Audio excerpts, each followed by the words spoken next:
Maria arrived at the diner 15 minutes early, her hands shaking slightly as she ordered a cup of coffee. She had chosen her best blouse and her only pair of dress pants, but she still felt out of place waiting for one of the city's most influential businessmen. The other diners were regular working people like herself, which helped calm her nerves somewhat. Jonathan arrived exactly on time, holding Emma's hand. Both were dressed casually, which surprised Maria. Jonathan wore jeans and a simple button-down shirt, while Emma had on a pink sweater and regular sneakers instead of her expensive dress from the night before. "Maria!" Emma called out, breaking free from her father's grip to run over and hug her. "Hello, sweetheart," Maria said, her nervousness melting away at Emma's enthusiasm. "You look very pretty today." Jonathan slid into the booth across from her. "Thank you for coming. I wasn't sure if you'd actually show up." "I keep my promises," Maria said simply. They ordered lunch, and Maria watched in amazement as Emma devoured a stack of chocolate chip pancakes with complete abandon. "Does she usually eat like this?" Maria asked with a laugh. "Never," Jonathan admitted. "At home, the cook serves her perfectly balanced meals on china plates. She picks at everything." He watched his daughter with wonder. "I think this is the most I've seen her eat in months." "Sometimes kids just need to be kids," Maria observed. "Sophia loves pancakes too. I make them for her on Sunday mornings when we can afford the good syrup." Jonathan felt a stab of guilt at the casual mention of affording syrup, something he never had to consider. "Tell me about Sophia. What's she like?" Maria's face lit up as she described her daughter. Sophia was curious, creative, and remarkably resilient. She loved to draw, helped with household chores without being asked, and never complained about their modest circumstances. "She's my heart," Maria said simply. "It sounds like you're raising an amazing daughter," Jonathan said. "I can see where she gets her kindness." Emma had been listening while eating, and she suddenly piped up, "Daddy, can Maria come work at our house instead? Then we could see her every day, and she wouldn't have to work all night." Jonathan and Maria both froze. Out of the mouths of babes, Jonathan thought. Actually, it wasn't such a crazy idea. "Emma, that's not how jobs work," Maria said gently. "Why not?" Emma persisted. "Daddy has lots of people who work for him. He could give Maria a better job." Jonathan looked at Maria carefully. "Would you consider it? I mean, not working at the house necessarily, but maybe a day position. Something that would let you spend more time with Sophia?" Maria shook her head. "Mr. Richardson, I appreciate the thought, but I don't have any qualifications for office work. I didn't even finish high school. Had Sophia when I was young, and her father left when things got difficult. What if I told you that qualifications aren't always the most important thing?" Jonathan said. "Last night you did something that Harvard-educated nannies and child psychologists haven't been able to do. You connected with Emma in an authentic way." "But that was just being human," Maria protested. "Exactly," Jonathan said. "That's rarer than you might think in my world." He had been thinking about this since their encounter. Emma had been withdrawn and sad for 2 years, going through the motions with expensive tutors and therapists. But one evening with Maria had brought out more genuine emotion than months of professional help. "I have a proposition," Jonathan continued. "What if I hired you as Emma's companion? Not a nanny exactly, but someone who could spend time with her after school, maybe help with homework, just be a friend. It would be day hours, and you could bring Sophia if you wanted." Maria stared at him. "You can't be serious." "I'm completely serious. Emma needs someone real in her life. Someone who understands that the best things don't always cost money." Emma was bouncing in her seat. "Yes, please say yes, Maria. Sophia could come too, and we could blow bubbles every day." "What would something like that pay?" Maria asked quietly. Her practical side taking over, Jonathan named a figure that made Maria's coffee cup rattle as she set it down. It was nearly 3 times what she made as a janitor. And she would have weekends off, health insurance, and regular hours. "I can't accept charity," Maria said firmly. "It's not charity," Jonathan insisted. "Look at Emma right now. Really look at her." Maria turned to Emma, who was chattering excitedly about all the things they could do together. The little girl's eyes were brighter than they had been the night before. She was animated, hopeful, truly happy. "I've spent 2 years trying to buy Emma's happiness back," Jonathan said quietly. "Therapists, toys, trips, anything money could provide. But you gave her something in one evening that I couldn't purchase with all my wealth. You gave her genuine human connection." Maria felt tears welling up in her eyes. "I don't know anything about being around rich people. I wouldn't know how to act." "You know how to be yourself," Jonathan said. "That's all Emma needs. That's all any child needs." He leaned forward, his voice earnest. "Maria, I'm asking you to help me be a better father. Show me how to connect with my daughter the way you did. Teach me what really matters." The weight of his request settled over Maria. This wasn't just about a job. This was about helping a grieving little girl and a father who had lost his way in his wealth and responsibilities. "What about Sophia?" Maria asked. "She would be around all this luxury. I don't want her to feel bad about our life." "Maybe it would be good for both girls," Jonathan suggested. Sophia could show Emma what it's like to appreciate simple things, and Emma could share her resources. They could be real friends. Emma grabbed Maria's hand across the table. "Please, Maria, I promise I'll be good. I just want a friend who likes me for me, not because my daddy has money." The sincerity in the little girl's voice broke Maria's heart. Here was a child who had everything money could buy but was starving for genuine affection and normalcy. "Okay," Maria said finally. "We can try it. But I need to talk to Sophia first, make sure she's comfortable with this change." Emma shrieked with joy, causing other diners to turn and smile. Jonathan felt a relief he hadn't experienced in years. 3 months later, Maria's life had transformed completely. She picked up both girls from school each day, took them to the park, helped with homework, and yes, they blew bubbles regularly. Sophia and Emma had become genuine best friends. Despite their different backgrounds, Jonathan had kept his word about treating her as an equal rather than just an employee. He often joined them for dinner, and Maria had gently helped him learn to put away his phone and focus on his daughter. In return, Emma had blossomed into the happy, confident child she had been before her mother's death. The most surprising development had been Maria's own growth. Jonathan had encouraged her to get her GED, and she was now taking evening classes at the community college. Sophia was thriving too, attending a better school and having access to opportunities Maria could never have provided alone, but the real magic happened in the quiet moments. When Emma had nightmares, she called for Maria. When Sophia struggled with math, Jonathan patiently helped her. They had become an unlikely family, bound not by blood or status, but by genuine care for each other. One evening, as Maria tucked Emma into bed in the mansion's guest room during a sleepover with Sophia, Emma whispered, "Maria, do you think my mommy sent you to take care of me?"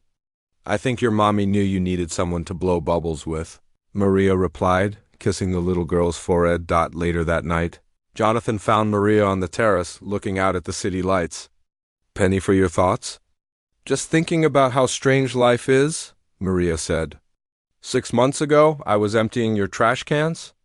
Now here we are. Do you regret it?" "Never," Maria said firmly. "Emma and Sophia have given me purpose I never knew I was missing. And you've given me opportunities I never dreamed possible. You've given me my daughter back," Jonathan said quietly. "You've taught me that the best gifts really are the simplest ones." As if to prove his point, Emma appeared in her pajamas, carrying the original bottle of bubble solution. "Can we blow some before I go to sleep?" "Sophia's already asleep, but I can't sleep yet." Maria and Jonathan exchanged a smile. "Of course, sweetheart." And there on the terrace of a mansion, surrounded by all the luxury money could buy, 3 people found perfect contentment in something that cost less than $1. The bubbles floated up into the night sky, carrying with them the magic of human kindness and the proof that sometimes the most valuable things in life can't be purchased at any price. Jonathan Richardson stood outside the conference room for several more minutes, watching through the glass as the janitor continued to entertain his daughter. He had never seen Emma so relaxed with a stranger. The woman had a natural way with children that reminded him of his late wife, Catherine. His chest tightened with both gratitude and an unexpected sense of loss. Finally, he knocked softly on the door before entering. "Emma, there you are, sweetheart? I've been looking everywhere for you." Emma jumped up and ran to her father. "Daddy!" "This is Maria. She found me when I was scared and she has magic bubbles." Jonathan knelt down and hugged his daughter tightly. "I was so worried about you. You were supposed to stay in my office." "I know, but it got scary and quiet." "Then I got lost trying to find you," Emma said, her voice muffled against his shoulder. Jonathan looked up at Maria, who was quietly packing away the bubble solution and preparing to leave them alone. She had started to gather her cleaning supplies, clearly uncomfortable with the arrival of her boss. "Please," Jonathan said, standing up. "Don't go. I want to thank you properly." Maria paused, uncertain. "It was nothing, Mr. Richardson. I just happened to be cleaning this floor when I found her." "It wasn't nothing," Jonathan said firmly. "You could have just called security, but you stayed with her. You made her feel safe." Emma tugged on her father's sleeve. "Maria told me stories about her daughter Sophia, and she said the bubbles were magic because her little girl gave them to her." Jonathan studied Maria more carefully. She was probably around his age, with kind brown eyes and calloused hands that spoke of hard work. There was a quiet dignity about her that impressed him. "You have a daughter?" "Yes, sir. She's 8, Sophia. She's probably asleep right now." Maria glanced at her watch. "I should really get back to my work. I still have 6 floors to finish tonight." "How long have you been working here?" Jonathan asked. 3 years, sir." "Night shift, 6 to 2? Jonathan did quick math in his head. That meant this woman worked 8 hours through the night, then probably went home to get her daughter ready for school. "That's a long shift. What do you do during the day?" Maria shifted uncomfortably. She wasn't used to personal questions from the executive level. "I sleep when Sophia's at school. Pick her up at 3:30, help with homework, make dinner. Then I bring her to my neighbor, Mrs. Garcia, who watches her while I work. So you see your daughter for a few hours each day?" "It's enough," Maria said quietly, though Jonathan could hear the sadness in her voice. "Mrs. Garcia is wonderful with her. Sophia doesn't mind." But Jonathan could see the sacrifice this woman was making. He thought about his own struggle to balance work and fatherhood. Except he had nannies, housekeepers, and unlimited resources. This woman was doing it all alone with virtually nothing. Emma had been listening to the conversation with the intense focus that 6-year-olds sometimes displayed. "Daddy, can Sophia come play with me sometime?" Maria said they'd blow bubbles in their kitchen. Maria looked mortified. "Oh, Emma, honey, your daddy is very busy. We couldn't—" "Actually," Jonathan interrupted, an idea forming in his mind, "I'd like to hear more about this. Emma doesn't have many friends her own age." It was true. Between private tutors, security concerns, and his demanding schedule, Emma's social interactions were limited to carefully arranged playdates with children from similar wealthy families. But there was something about the way Emma had responded to this woman that made him think differently. "Mr. Richardson, I appreciate the thought, but our lives are very different," Maria said diplomatically. "Maybe that's not a bad thing," Jonathan replied. He was remembering Catherine's words from before she died. She had worried that their wealth would isolate Emma from real human connections. "Would you be willing to have coffee with me tomorrow? To discuss Emma's happiness?" Maria looked confused. "I don't understand." "Emma's been struggling since her mother passed away 2 years ago. She's had the best therapists, the most expensive toys, every advantage money can buy. But I haven't seen her truly happy like she was tonight with you." Jonathan's voice was honest and vulnerable. "I'd like to understand what you did that I've been missing." Emma grabbed Maria's hand. "Please say yes. I want to see you again." Maria looked down at the little girl's hopeful face, then back at Jonathan Richardson. This was surreal. One of the most powerful men in the city was asking for her advice about parenting. "Mr. Richardson, I'm just a janitor. I don't have any special training with children." "But you have something that can't be bought," Jonathan said. You have genuine compassion. And clearly you understand something about making children feel safe and loved. Maria thought about her own daughter Sophia, who often asked why they couldn't afford the nice things other kids had. She thought about the bills piling up on her kitchen table, the constant worry about making ends meet. But she also thought about the pure joy on Emma's face when the bubbles had floated around them. "Okay," she said finally. "I can meet for coffee. But I have to pick up Sophia from school at 3:30. "Perfect. There's a cafe called Sunrise on 5th Street. Do you know it?" Maria almost laughed. Sunrise was one of the most expensive restaurants in the city. She had walked past it many times but never imagined going inside. "Maybe somewhere else? That place is ... too fancy?" Jonathan guessed. "You're right. How about the diner on Maple Street? Emma and I could use some normal food for a change." Emma clapped her hands. "Can we get pancakes?" "If they serve them for lunch, absolutely," Jonathan said, smiling at his daughter's enthusiasm. As they prepared to leave the conference room, Emma hugged Maria goodbye. "Thank you for the magic bubbles. I wasn't scared anymore after you came." "You're very welcome, sweetheart.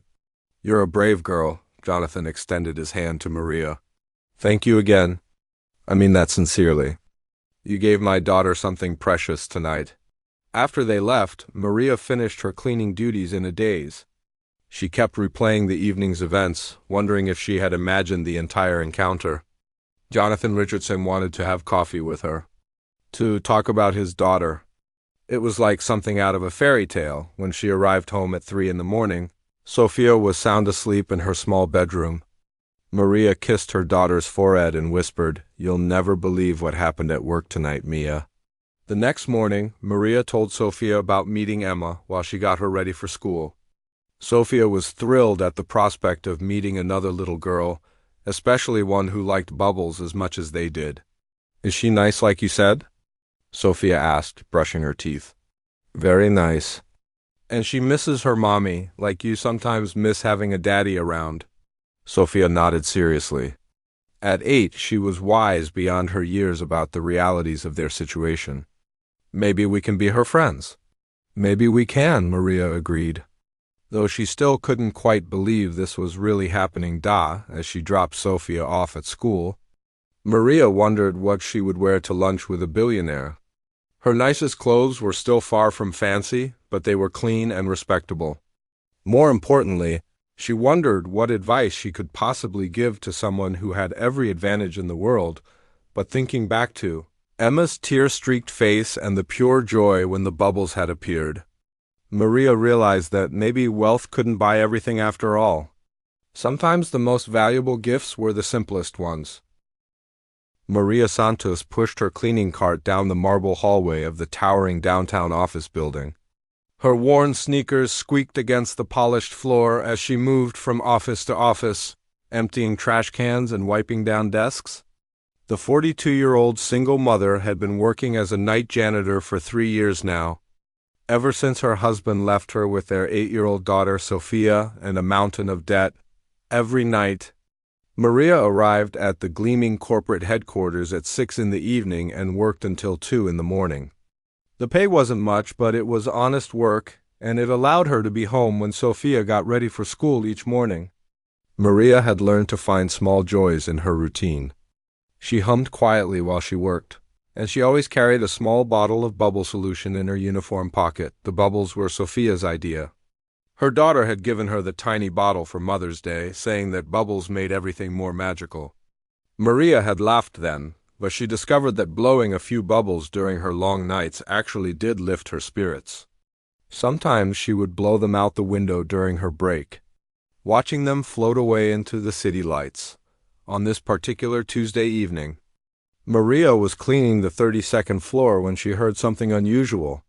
Through the thick glass walls of the conference room, she could see a small figure huddled under one of the massive oak tables. Maria paused, setting down her spray bottle. Children weren't supposed to be in the building after hours. She knocked gently on the glass door and pushed it open. Under the table sat a little girl who couldn't have been more than 6 years old. She was wearing an expensive navy blue dress and shiny black shoes, but her face was streaked with tears. Her blonde hair was disheveled, and she was clutching a small stuffed elephant. "Hey there, sweetie," Maria said softly, crouching down to the child's level. "What are you doing here all by yourself?" The little girl looked up with enormous blue eyes filled with fear.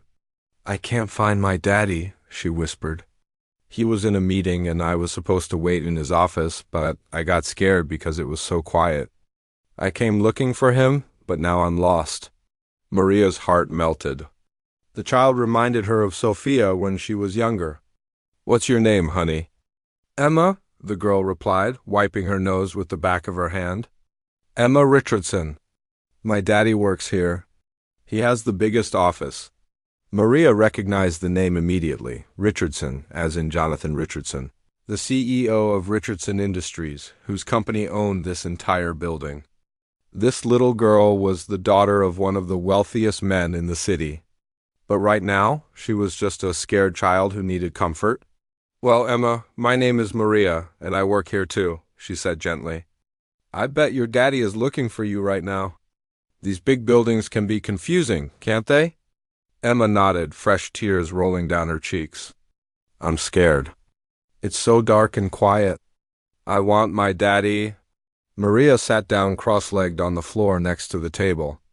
"You know what? I have something that might help you feel better while we figure out how to find your daddy." She reached into her pocket and pulled out the small bottle of bubble solution. Emma's eyes widened with curiosity as Maria unscrewed the tiny wand. "These are magic bubbles," Maria said with a warm smile. "My daughter told me they can chase away scary feelings." Maria dipped the wand into the solution and blew gently. A stream of iridescent bubbles floated up toward the ceiling, catching the light from the conference room's chandeliers. Emma's tears slowed as she watched the bubbles dance through the air. "They're beautiful," Emma whispered. "Would you like to try?" Maria offered her the bottle. Emma emerged from under the table and took the bubble wand with careful hands. She blew softly, creating a cluster of small bubbles that floated around them. For the first time since Maria had found her, the little girl smiled. "My mommy used to blow bubbles with me," Emma said quietly, "before she went to heaven." Maria's heart ached for this child who had lost her mother at such a young age. "I bet she's watching these bubbles right now and smiling," Maria said. "Maybe she sent me here to find you tonight." They sat together on the conference room floor, taking turns with the bubbles. Emma began to relax, giggling as she tried to catch the floating spheres. Maria told her stories about her own daughter Sophia and how they liked to blow bubbles in their tiny apartment's kitchen. "Do you live in a big house like me?" Emma asked innocently. "No, sweetie. Sophia and I live in a small apartment across town. But it's cozy and we have each other. Don't you have a husband like my daddy had with my mommy?" Maria paused, choosing her words carefully. "Sometimes families look different. It's just me and Sophia, and that's okay? We take care of each other." Emma nodded solemnly. "My daddy takes care of me too, but he's always working. He says he has to work hard so we can have nice things, but sometimes I just want him to play with me." "I'm sure your daddy loves you very much," Maria said. "Sometimes grown-ups have to work a lot, but that doesn't mean they don't think about you all the time." As they continued blowing bubbles, Maria noticed Emma's expensive dress and shoes. Everything about this child spoke of wealth and privilege, yet here she was, finding comfort in a simple bottle of bubble solution and the kindness of a janitor. It reminded Maria that beneath all the money and status, people were just people. Rich or poor, parents loved their children and children needed comfort when they were scared. "Maria?" Emma said, leaning against her arm. "Thank you for staying with me. I don't feel scared anymore." "You're welcome, sweetheart. That's what friends do for each other." Emma yawned, the emotional exhaustion of being lost finally catching up with her. "Can we blow more bubbles tomorrow?" "If your daddy says it's okay, maybe we can," Maria replied, though she knew the chances of seeing this child again were slim. Their worlds were so different. After tonight, Emma would go back to her mansion and private tutors, while Maria would continue her quiet life of night shifts and penny pinching, but for this moment, In this conference room filled with floating bubbles, they were just two people who had found each other when they needed kindness most, unknown to both of them. Jonathan Richardson had been searching the building frantically for the past hour. Security cameras had tracked Emma's movement to this floor, and he was methodically checking every room. As he approached the conference room, he could hear the soft sound of his daughter's laughter for the first time in months through the glass wall. He saw a sight that would change everything.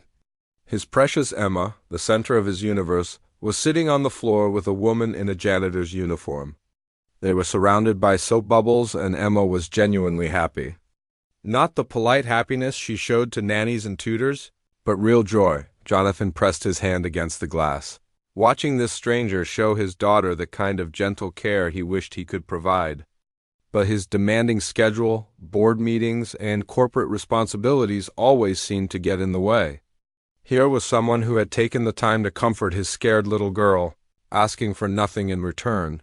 He was about to enter the room when his phone buzzed with an urgent message from his assistant.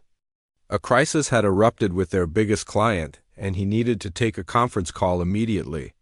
Jonathan looked back at Emma, safe and happy with this kind woman, and made a decision that surprised even himself.